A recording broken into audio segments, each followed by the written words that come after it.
Joining me now is Perry Wong, Managing Director of Research at the Milken Institute, an economic think tank. He is dedicated to projects that increase access to technology and regional economic development. Thank you so much for joining us.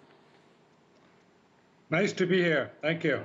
You know, facial recognition seems to be one of the hottest features at the moment. It was unveiled at the recent Apple launch this week. Alipay debuted this new feature to pay with your face.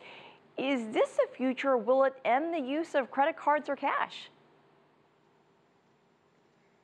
Well, I think everything is possible. I think the adaptation of technology in society in China is so widespread. And I think that's why the Chinese system, even innovation, really gets into a high gear. And you have a nation of close to 1.4 billion. And when they immerse their life in technology, the force is very, very strong. And so, yeah, today may be face recognition, but tomorrow could be something else. So it's the craze, I think, of the Chinese people looking towards tomorrow's technology, not today's. That's driving the nation's economic growth and success. And China has really led the way in these type of technological advances that you mentioned. QR codes are everything, using your cell phone for everything. Has it made everyday life easier? Definitely. I think I still remember vividly when I started using WeChat, and then I thought I can only communicate with my friends. But nowadays, when I travel in China, I learned to use WeChat to pay for a lot of things that I used to have to carry cash for. And that's one advancement. And the other one, I think you can use the WeChat, I think, beyond just retail. You can use a communication tool with your colleagues, with documents. And I noticed one thing, when I communicate with my Chinese colleagues, we no longer use email. So WeChat's a standard communication gear. I will say we do the same thing here as well. WeChat is for everything going back and forth between DC and Beijing.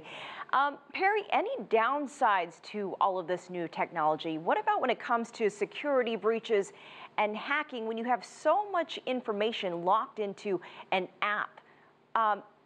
What do you do? I don't think that would be a hurdle for development. I think we, in general, a human race per se, I think always find a method to compensate for the shortcoming of technology that we are adopting. I think that's an opportunity rather than an obstacle and challenge. I think we learn to adapt and refine. I think that's the path of technology, evolution, and also that's how the society progress.